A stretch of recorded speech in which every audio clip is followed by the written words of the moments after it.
വിചാരം ഇപ്പോഴും ഉണ്ട് ചിലർക്ക്. ഇപ്പോഴും ചിലരെ വിചാരാണ് എന്ത്, ആളുകളൊക്കെ അപ്പുറത്താണ്, അതുകൊണ്ട് ഞാനിനിയിപ്പോ ഇപ്പുറത്ത് കൂടിയാൽ എന്റെ പ്രസംഗം കേൾക്കാൻ ആളുണ്ടാവൂലേ എന്ന വിചാരത്തിൽ മാറിപ്പോയവരുണ്ട്.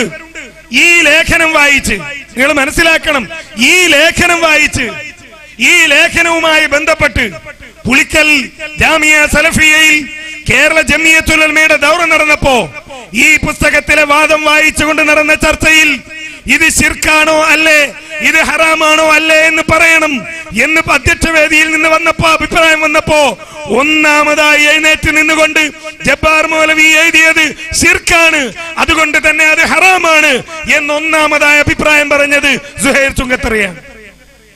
ഇപ്പൊ മൂപ്പരോട് ചോദിച്ചു നോക്കൂ എന്താ അഭിപ്രായം. അതൊരു വിചാരത്തിന്റെ മുകളിൽ മാറിപ്പോയതാണ്.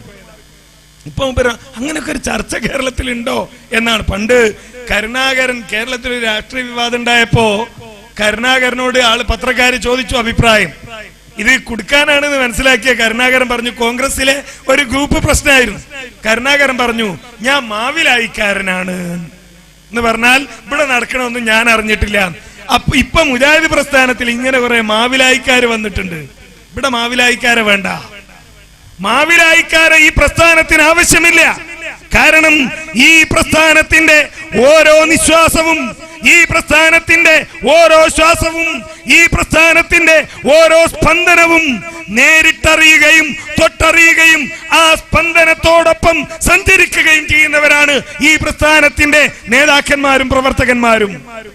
അവരുടെ അടുക്ക് നിന്നിട്ട് ഞാനിതൊന്നും അറിയില്ല, അങ്ങനെയൊന്നും ഇവിടെ നടക്കുന്നില്ല, അങ്ങനെ ഇവിടെ സംഭവിക്കുന്നുണ്ടോ, ഇവിടെ ജിന്നിനോട് തേടുന്നത് ശിർക്കല്ല, അല്ലെങ്കിൽ മലക്കിനോട് ചോദിക്കുന്നത് ശിർക്കല്ല എന്ന് പറയുന്ന ആരെങ്കിലും ഉണ്ടോ എന്നൊക്കെ ചോദിക്കുന്ന ആളുകൾ ഈ സമൂഹത്തിന്റെ മുജാഹിദ് പ്രസ്ഥാനത്തിന്റെ പ്രവർത്തകന്മാരുടെ കണ്ണും കാതും തങ്ങളുടെ ദുർബലമായ നാവ് കൊണ്ട് അടച്ചു കളയാം എന്ന വ്യാമോഹത്തിലാണ്. നടക്കാൻ പോകുന്നില്ല അത്. ഇത് കേൾക്കരുത്, അല്ലെങ്കിൽ അത് അയാൾ അങ്ങനെയാണ്, ഇയാൾ ഇങ്ങനെയാണ്, മറ്റേയാൾ അങ്ങനെയാണ് എന്നൊക്കെ കുറച്ചൊക്കെ പറയാൻ കഴിയും.